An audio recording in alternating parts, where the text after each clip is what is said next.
नमस्कार, बहुत स्वागत है आपका देवभूमि समाचार देख रहे हैं आप। मैं हूं आपके साथ शिवम सोनी। उत्तराखंड विधानसभा सत्र के तीसरे दिन बुधवार को राज्य का बजट पेश किया गया। वित्त मंत्री प्रेमचंद अग्रवाल ने दोपहर 2 बजे बजट पेश किया, जो करीब 76,552 करोड़ का था। बताते चलें कि पिछली बार 65,000 करोड़ का बजट पेश किया गया था और इस बजट में एनसीसी कैडेट्स का भत्ता 45 रुपए बढ़ाया गया।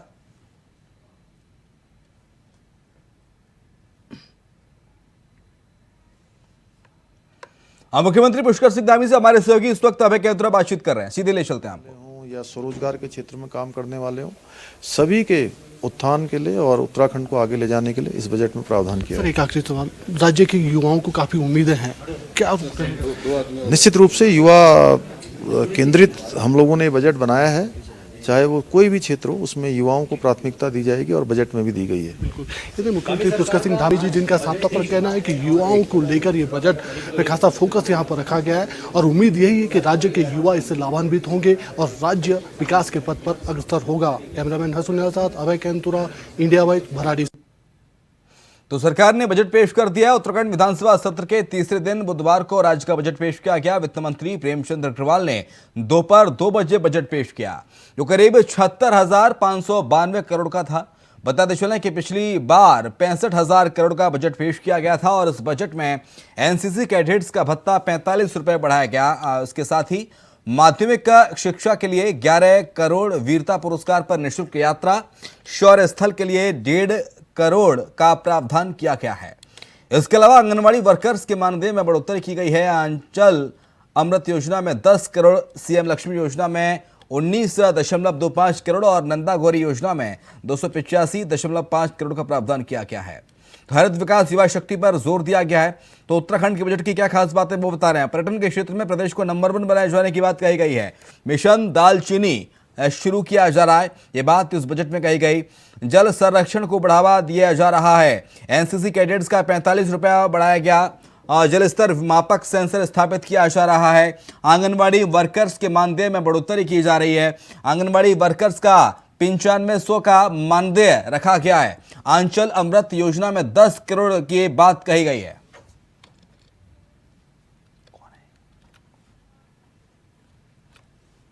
राजेश चमोली इस वक्त हमारे साथ जुड़ गए हैं, प्रवक्ता हैं कांग्रेस पार्टी के। राजेश चमोली साहब, बहुत स्वागत है आपका इंडिया वॉइस पर। आज धामी सरकार ने बजट पेश किया सर, किस तरह से इस बजट को देखते हैं और कैसे इस बजट से उत्तराखंड के विकास में 4 चांद लगेंगे? देखिए सर, मैं यही कहना चाहता हूँ क्योंकि अभी तो बजट पेश हुआ है, उसमें क्या क्या चीजें राज्य के लिए होंगी तो कल सब विस्तार से चर्चा होगी। लेकिन जो बेसिकली मैंने देखा है, राज्य में सबसे बड़ा समस्या है प्लान की। और मुझे याद है कि पिछली बार 25 करोड़ का बजट प्लान आयोग के लिए रखा गया था, प्लान रोकने के लिए। लेकिन शायद इस बार प्लान के कोई जिक्र नहीं है। जो मुझे अभी तक जो समरी मुझे मिली है, उसमें प्लान आयोग के बारे में, प्लान से संबंधित कोई चर्चा नहीं हुई है। भले सरकार बड़े दावा कर रही है कि हम इस राज्य में नौकरियां देंगे, युवाओं को नौकरियां देंगे, लेकिन जो पिछले 1 साल के अंदर जो क्रियाकलाप जो कृत्य इस राज्य में हुए, जैसे नौकरी बेचने के लिए बीजेपी के स्वयं के नेता उसमें संलिप्त हैं। राज्य में बेटियों की सुरक्षा लेकर अंकिता भंडारी हत्याकांड में जैसे बीजेपी के नेता स्वयं संलिप्त हैं। तो ये तमाम चीजें, बातें अभी भी रह गई है कि जो मुख्य मुद्दे थे इस राज्य के। ठीक है, जवाब ले लेते हैं। हमारे साथ सत्येंद्र सिंह भी जुड़े हैं, प्रवक्ता है भारतीय जनता पार्टी। जतेंद्र सिंह, माफ कीजिएगा, जपेंद्र सिंह है प्रवक्ता भारतीय जनता पार्टी के, कुंवर जपेंद्र सिंह। बहुत स्वागत है आपका जपेंद्र जी। राजेश चमोली को आपने सुना, राजेश चमोली को सर आपने सुना, और राजेश चमोली ने साफ तौर पर कहा कि उत्तराखंड में जो मुख्य मुद्दा है वो है पलायन का, और पलायन के मुद्दे को लेकर सरकार ने बजट में कोई बात नहीं कही। हम भी सुनते हैं काफी सालों से, पहाड़ की जवानी और पहाड़ का पानी पहाड़ के काम नहीं आती। तो पलायन के मुद्दे पर इस बजट में कुछ नहीं रहा, ये कांग्रेस आरोप लगा रही है सर आप पर।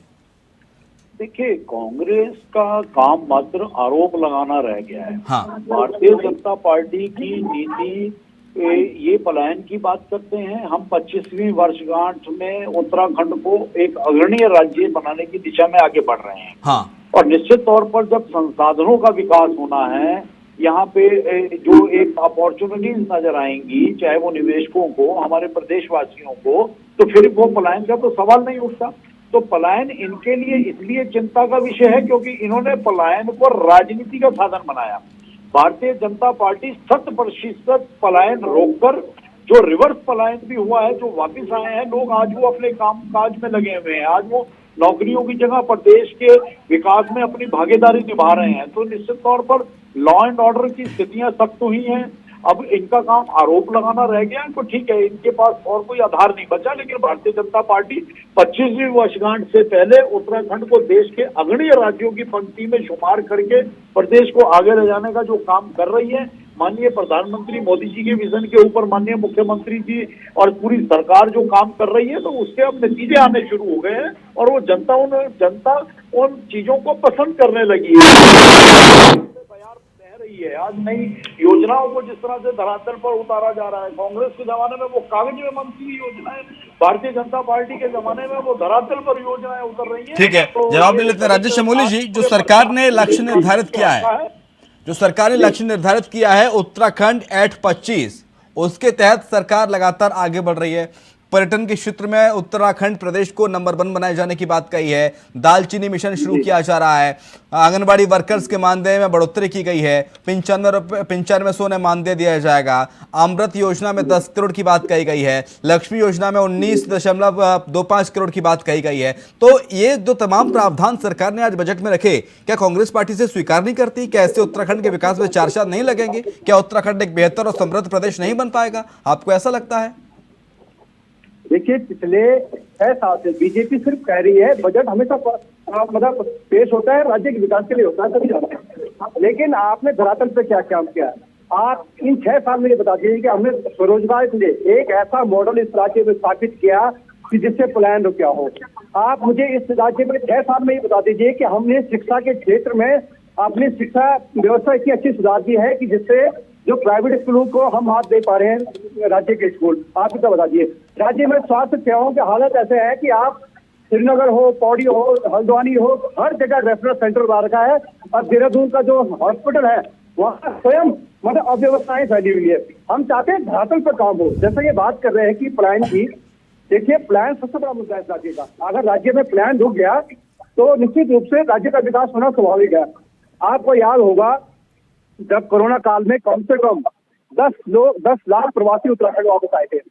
और आप एक डाटा दे दीजिए आज सदन में कि हमने इन 10 लाख प्रवासियों में से 5 लाख प्रवासियों को उत्तराखंड में स्वरोजगार दिया। आप बता दीजिए जरा, सरकार बता दे कि हमने इतना स्वरोजगार दिया। सिर्फ लोन बांटना और लोन को डेब्ट में मतलब बैंकों को नुकसान पहुंचाना सरकार की सिर्फ मंशा रही है। हम चाहते हैं धरातल पे काम हो, इस राज्य का विकास हो। और आप व्यवस्थाओं की बात करें, आप भी देखिए शंकर महोदय, हम सब लोग पढ़े लिखे लोग हैं, युवा है, हम चाहते हैं राज्य का विकास हो, हर राज्य का विकास हो। लेकिन इन 6 साल की सरकार में, ये साल केंद्र की सरकार हो, 8-10 साल की, क्या राज्य की सरकार हो, ये बता दें कि हमने नया डेवलपमेंट क्या किया। आपने सिर्फ जो कांग्रेस की जो पुराने कार्य हैं उन पर लिपापोती करके अपना मतलब सिर्फ जो शिलापट लगाया, शिलान्यास किया, लेकिन धरातल पे जीरो है, जीरो। ठीक है, कुंवर जपेंद्र साहब एक बार जवाब दे दीजिए। बता दीजिए सोलर, ठीक है, जवाब दे लेते कुंवर जपेंद्र जी शॉर्ट में, जल्दी से। सोलर प्लांट का कोई ऐसा ठोस मॉडल आप राज्य में गिरा दीजिए कि जिससे राज्य के युवाओं को हम सुन लीजिए सर, सुन लीजिए चमोली साहब, चमोली जी सुन लीजिए, बता दीजिए राजेश चमोली जी सुन लीजिए सर, जवाब दे रहे हैं जपेंद्र जी। अभी आपने इतनी योजनाएं भारतीय जनता पार्टी की जो जनहित की गिनवाई, वो इन्होंने बिल्कुल अनसुनी कर दी। आज विजनलेस कांग्रेस पूरी तरह से नॉनसेंस टॉक के ऊपर आ गई है, ये पूरा प्रदेश दिखता है। अभी विधानसभा सत्र जिस दिन स्टार्ट हुआ और उस दिन विधानसभा के अंदर कांग्रेस के जिस तरह से विधायकों ने और कांग्रेस के सीनियर नेताओं ने जिस तरह से वेल में जाकर पेपर फाड़े, हल्ला गुल्ला करा, तो ये एक जो नॉनसेंस टॉक के साथ ये एक रॉन्ग एक्टिविटीज की परंपरा कांग्रेस प्रदेश में डालने का प्रयास कर रही है। तो निश्चित तौर पर इसका भविष्य में नुकसान कांग्रेस को ही होना है। ठीक है सर, समय मेरे पास कम है, समय की बाध्यता है सर। माफी चाहूंगा कुंवर जपेंद्र जी, बहुत शुक्रिया आपका शरीक होने के लिए, चर्चा में जुड़ने के लिए। राजेश चमोली जी आपका शुक्रिया।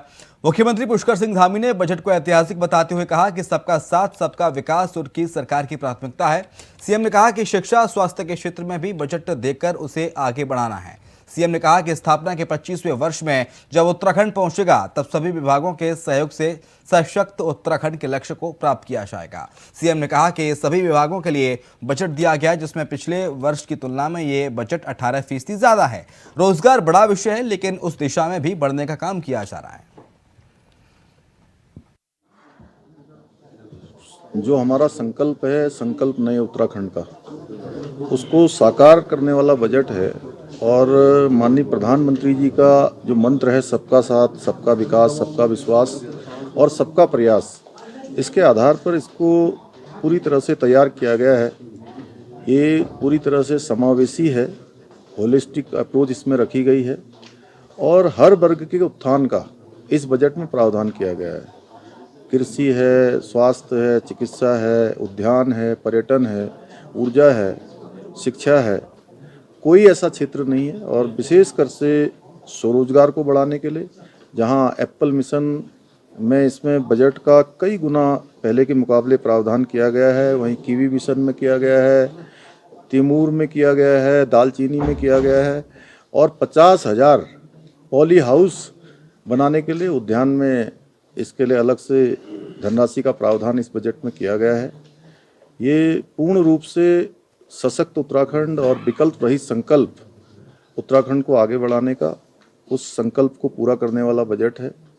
पहली बार इस बजट में हर विभाग का विस्तृत रूप से कहीं न कहीं विस्तृत रूप से सभी विभागों को इसमें समाहित किया गया है। और 2025 जो हमारा स्थापना का 25वां वर्ष पूरा होगा, रजत जयंती वर्ष जब हम मना रहे होंगे, उस समय हम देश के अग्रणी राज्यों में शामिल हों, यह भी इस बजट में प्रावधान किया गया है 5 सालों में। तो इस बजट को लेकर क्या कुछ कहा वित्त मंत्री प्रेमचंद अग्रवाल और बीजेपी के विधायक मुन्ना सिंह चौहान ने, आइए सुनाते हैं। सभी वर्गों का ये बजट है। ऐसे स्थिति में मैं कह सकता हूं कि जब आप यहाँ छात्रों की आप देखिए, मैंने कहा था कि छात्र को किस प्रकार से हम लोग जो उदीयमान छात्र हैं, जो हमारे प्रतिभावान छात्र हैं, उनको हर वर्ग के छात्रों को हम इसमें छात्रवृत्ति देने का हमने प्रावधान किया है। हमने युवाओं को साधने का काम किया है, हमने महिलाओं के लिए इसमें काम किया है, कृषकों के लिए हमने काम किया है, उद्यमियों के लिए हमने इसमें प्रावधान किया है। हमने इंफ्रास्ट्रक्चर की बात करें तो पूंजीगत व्यय को बढ़ाने का हमने इसमें काम किया है। कैसे इंफ्रास्ट्रक्चर बढ़ेंगे, तो ये सारे जितने भी हमारे मद हैं उसमें जिस प्रकार से प्रावधान आज हुए हैं, तो मैं इसे बजट को पूरी तरह से कह सकता हूं कि हमारे वित्तीय प्रबंधन का बहुत स्पष्ट एक उत्कृष्ट नमूना मैं इसे कह सकता हूं। और आने वाले समय पे इसकी झलक भी आपको देखने को मिलेगी। जैसा आज सभी वर्गों को हम लोग जब बात करते हैं, पिछली बार जब हमारा, जैसे मैंने कहा था कि हमारा बजट पिछली बार कर राजस्व के अंतर्गत जो बजट का अनुमान था 15,370 का हम अनुमान कर रहे थे, जिसके सापेक्ष अभी 16,951 को जो है ये अनुमान लगाया जा रहा है, यानी कि ये 10% ज़्यादा है, राजस्व का 10% ज़्यादा है। ये वित्तीय अनुशासन का सीधा सीधा एक जीता जाता नमूना है। और मैं कह सकता हूँ कि ये 77,407 करोड़ का जो बजट है, जो पिछले वर्ष की तुलना में लगभग 18% की इसमें बढ़ोतरी की गई है। और इसमें मैं ये भी कह सकता हूँ कि हमने पिछले बार वित्तीय वर्ष 2018-19 में 6,300 करोड़, 19-20 में 5,100 करोड़, 20-21 में 6,200 करोड़, 21-22 में 3,200 करोड़ का बाजार से ऋण लिया था। लेकिन आप अनुमान लगाइए कि इस बार सिर्फ 2,500 करोड़ का हमने ऋण लिया है। तो ये वित्तीय अनुशासन का ये भी एक सीधा जीता जाता एक नमूना हमारे सामने है। और इसमें आप देखिए कि जैसा मैंने आपसे कहा कि पूंजीगत परिव्यय जो 2022-23 में हम लोग इसे 10,471 का 10,471 करोड़ का व्यय अनुमानित कर रहे थे, लेकिन ये बढ़ के 13,133 करोड़ का ये हुआ है। तो अब आप इस अंदाज लगाए 21% इसमें भी बढ़ोतरी हुई है। बजट में विकास की एक बहुत शानदार रणनीति झलकती है। सभी वर्गों का ख्याल रखा गया। सोशल सेक्टर को यदि देखेंगे तो कमजोर वर्गों से लेकर के, महिला कल्याण से लेकर के, बाल कल्याण से लेकर के, महिलाओं के उत्थान से लेकर के बहुत फोकस तरीके से बजट में एक रणनीति झलकती है और उसके लिए बजटरी प्रोविजन किया गया। इसके साथ ही साथ उत्तराखंड के अंदर इंफ्रास्ट्रक्चर डेवलपमेंट के ऊपर बहुत ज्यादा फोकस है। जैसा मानते हैं connectivity, road connectivity, air connectivity, विशेष रूप से रोड कनेक्टिविटी को विकास का ग्रोथ इंजन कहा गया है। और रोड कनेक्टिविटी, और केवल रोड कनेक्टिविटी नहीं, रोड सेफ्टी के ऊपर भी, जैसा हम सबका अनुभव है कि सड़क दुर्घटना एक बड़ी समस्या होती है, रोड सेफ्टी के ऊपर भी विशेष रूप से इस बजट में खाका खींचा गया, बजटरी प्रोविजन किए गए। हेल्थ सेक्टर को विशेष रूप से ध्यान रखा गया है। अटल आयुष्मान उत्तराखंड के तहत ही 400 करोड़ रुपए का प्राविधान, जैसा हम सब जानते हैं कि आयुष्मान भारत के अतिरिक्त अटल आयुष्मान उत्तराखंड में उत्तराखंड के प्रत्येक परिवार को प्रत्येक वर्ष 5 लाख रुपए तक का मुफ्त इलाज की सुविधा, और उसमें 400 करोड़ रुपए का प्राविधान किया गया है। ये उत्तराखंड के लोगों की स्वास्थ्य की देखभाल के लिए एक बड़ा कदम है।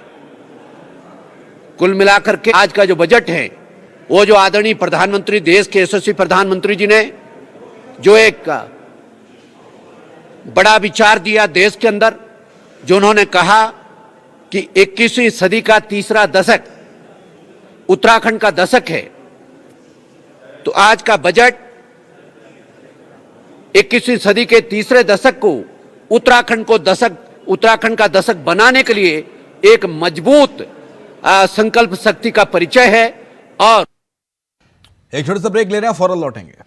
तो ब्रेक के बाद आपका स्वागत है। देहरादून में कांग्रेस मुख्यालय में आयोजित बैठक के बाद कांग्रेस अध्यक्ष किरण महारा ने कहा है कि कल जो कुछ भी गैरसैंण के सदन में हुआ वो गलत था, लेकिन जिस तरह विधानसभा अध्यक्ष ने विधायक को संरक्षण देना छोड़कर एक अधिकारी को तवज्जो दी, वो भी सरासर गलत है। माइक तोड़ना तो मैं गलत मानता हूं, लेकिन जो विधायक है वो संपत्ति है विधानसभा की, और हमारे संरक्षक होते हैं विधानसभा के अध्यक्ष। एक विधायक विशेषाधिकार हनन का नोटिस देता है और उसके संग जो घटना घटी, गनर छीनना, उसके बाद हंगामा होना, 3 दिन बाद गनर वापस करना, कि वो 3 दिन में जो उसकी जान को खतरा था, उसके लिए जिम्मेदार अधिकारी के ऊपर कार्रवाई नहीं करना, उस अधिकारी के खिलाफ जनता में आक्रोश होना और उसका खिलाफ विधायक का आंदोलन करना या उसके खिलाफ रिएक्ट करना जगह था। उसके बाद जब विधायक ने विशेषाधिकार हनन का नोटिस दिया, तब उम्मीद ये होती है कि विधानसभा की पीठ उसको संरक्षण देगी, लेकिन उल्टा हुआ। पहली बार ये देखने को आया कि विधायक को संरक्षण न देकर एक अधिकारी को, जो प्रदेश के मुखिया का मुंह लगा अधिकारी मैं कहूंगा, जिसके कार्यकाल में अनेकों चीजें हुई, उन्हीं के कार्यकाल में यूपी की पुलिस की गोलाबारी में एक देश प्रमुख की पत्नी की मृत्यु भी हुई। उधम सिंह नगर की ही घटना है। उसको ऐसा संरक्षण प्राप्त है कि विधानसभा के अध्यक्ष ने विधायक को संरक्षण देना स्वीकार नहीं किया। सरकार ने प्रतियोगी परीक्षाओं में नकल को लेकर और पेपर लीक की घटना को रोकने के लिए सख्त कानून बनाया था, जो अब गैरसैंण विधानसभा में भी पास हो गया है, जिससे अब नकल विरोधी कानून उत्तराखंड में प्रभावी हो गया है। तो वहीं अब ये कानून नकल माफियाओं की कमर तोड़ने का काम करेगा, जिसको लेकर उत्साहित बीजेपी कार्यकर्ताओं ने डोईवाला में ऋषिकेश जिला संगठन के अध्यक्ष रविंद्र राणा और जिला प्रभारी नलिन भट्ट की अध्यक्षता में सीएम धामी का आभार जताया।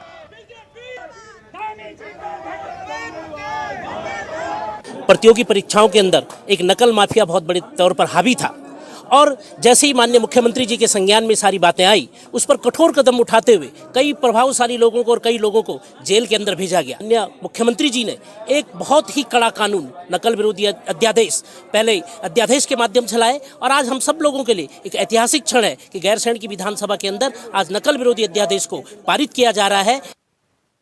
उत्तराखंड में आज बजट पेश हुआ है, लेकिन उससे पहले गैरसैंण में सियासी गदर मच गया।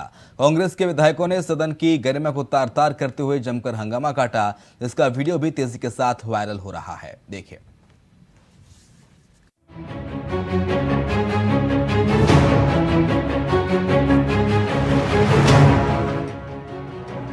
मर्यादा तार तार, फाड़ी प्रांतिया, तोड़े माइक।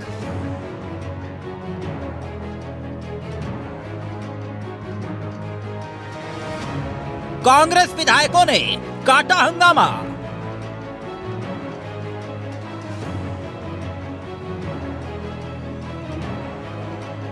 विपक्ष ने क्यों किया सदन की मर्यादा को तार तार?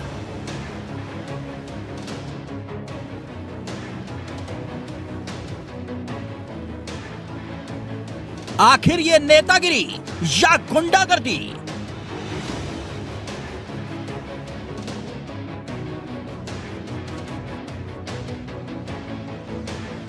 उत्तराखंड विधानसभा में मैदाने जंग।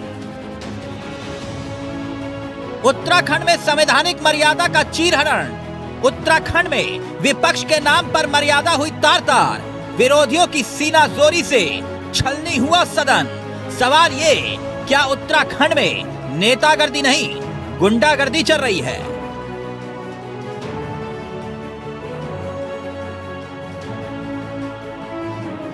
क्या यही है हमारे उत्तराखंड के माननीय?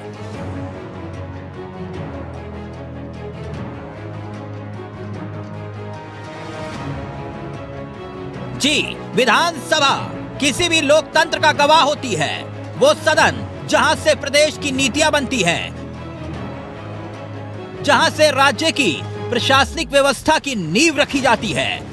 लेकिन उसी सदन की ये तस्वीरें, जिसकी कल्पना देवभूमि की आवाम ने शायद ही कभी की होगी। उत्तराखंड विधानसभा स्पीकर के सामने कागज के टुकड़े फेंके जाते हैं। स्पीकर के सामने ही बदतमीजी की सारी हदें पार होती हैं। माइक तोड़ा जाता है।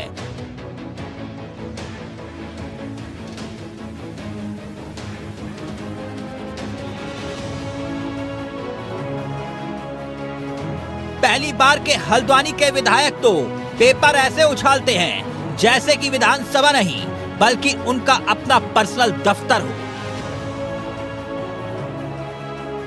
जब विधायकों का इतने से भी मन नहीं भरता तो माइक तोड़ बदतमीजी की पराकाष्ठा पार कर दी जाती है। वैसे गैरसैंण के करीब भराड़ीसैंण में सर्द हुए मौसम के बीच राजनीतिक पारा ऐसे उफान पर चढ़ा कि विधानसभा के बजट सत्र के दूसरे दिन सदन में मर्यादाएं तार तार हो गई। विशेष अधिकार हनन के मामले को लेकर मुख्य विपक्षी दल कांग्रेस के विधायकों ने कार्यसूची के साथ साथ विधायकों की प्रांतिया फाड़ी।